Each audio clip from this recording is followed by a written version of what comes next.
สวัสดีครับพบกับช่องสาระไม่มีอีกแล้วนะครับวันนี้ช่องสาระไม่มีจะพามาดูเรืออีแปะนะครับจากช่างหนึ่งเรือซิ่งครับเป็นงานไม้อัดกับไม้สักนะครับลำนี้จะเป็นไม้สักนะครับลำนี้จะเป็นไม้อัดนะครับตัวนี้จะเป็นเรืออีแปะเป็นทรง2 ตอนท้อง2 ตอนนะครับเพื่อความเร็วในการวิ่งตัวนี้จะเป็นท้องตอนธรรมดานะครับตอนเดียวนี่ครับเป็นผลงานสวยๆนะครับวันนี้พามาชมนะครับเป็นเรือบังคับนะครับตัวนี้เพื่อนๆที่ไม่อยากเอาไปบังคับอยากเอาไปตั้งโชว์เรียกเงินเรียกทรัพย์ก็ทำได้ครับตัวนี้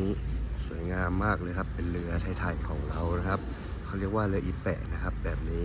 เดี๋ยวผมจะมาประกอบแล้วก็เอาไปซิ่งให้ทุกท่านดูกันนะครับขอบคุณครับ